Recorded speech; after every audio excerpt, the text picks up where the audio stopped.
Selamat malam, selamat berjumpa lagi Bapak Ibu, saudara-saudaraku yang saya kasihi dalam Yesus Kristus. Selamat berjumpa lagi dalam program Promised Land. Promised Land. Pada saat ini saya berada di Kairo, Mesir. Di malam hari ini kita bisa melihat suasana di kota Kairo seperti ini.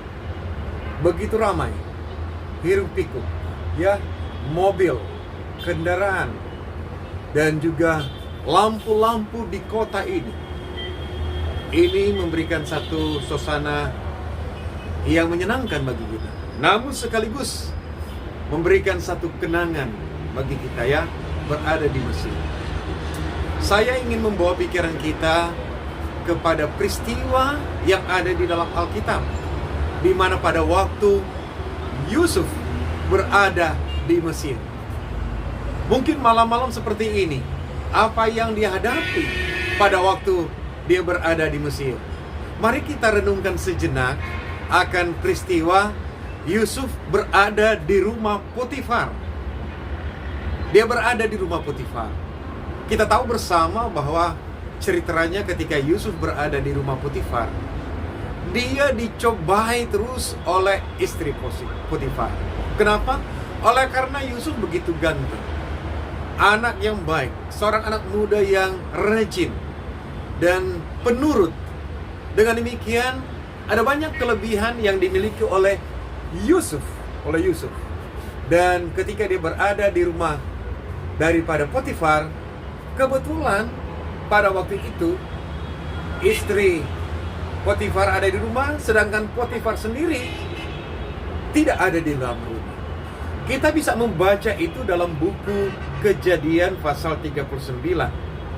Dalam buku Kejadian pasal 39 sangat menarik.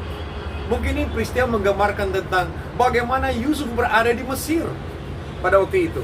Dan bisa saja malam-malam seperti ini, ketika masih ada keramaian mobil ataupun kendaraan, pada waktu itu mungkin belum mobil, ya, sudah ada kendaraan tapi bukan seperti ini.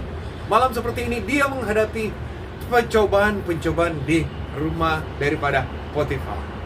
Dan dalam buku Kejadian pasal 39 kita melihat seorang pemuda yang gagah perkasa, setia kepada Tuhan, tetap mempertahankan akan imannya. Dan pada waktu istri Potifar datang mencobai akan Yusuf, untuk mana Yusuf dicobai oleh istri Potifar, digoda, ya. Lalu ada satu prinsip yang dimiliki oleh Yusuf.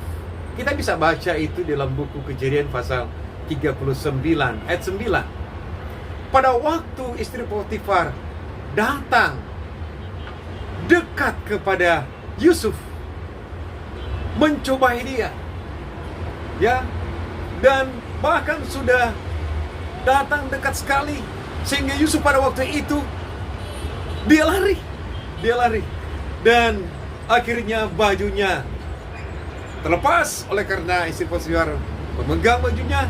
Dan sambil Yusuf berkata, "Oh Tuhan, bagaimana aku akan melakukan kejahatan sebesar ini, dan aku melakukan dosa di hadapan Allah." Dalam buku Kejadian 39 ayat 9 itu disebutkan. Oh, inilah pencobaan-pencobaan di kota seperti ini. Bisa saja kita datang ke kota Mesir, di Kairo ini. Ada banyak cobaan-cobaan yang kita alami di tempat ini. Dan itu adalah merupakan ujian iman bagi umat-umat Tuhan. Di tempat ini ada banyak tawaran-tawaran bagi kita untuk mencobai kita. Tetapi sebagai umat-umat Tuhan, tentu saja kita berdasarkan firman Tuhan ini, kita tetap teguh berpegang pada firman Tuhan, karena Tuhan akan menolong kita ketika kita akan menghadapi pencobaan-pencobaan. Yang terpenting, yang paling utama adalah fokus berdoa kepada Tuhan apabila kita menghadapi pencobaan. Karena dalam buku Lukas juga disebutkan, dalam buku Lukas 22 ayat 40, dia katakan bahwa berdoalah supaya kamu jangan jatuh ke dalam apa? Pencobaan. Berdoa. di kota seperti ini, tentu saja kita harus berdoa, banyak berserah kepada Tuhan, supaya kita terlepas daripada setiap pencobaan. Dan tentu saja kita tahu bahwa ketika kita berdoa dan kita minta pertolongan Tuhan, Tuhan akan menolong kita terlepas daripada pencobaan. Lukas 22 22 ayat 46 40. dia katakan, bangunlah.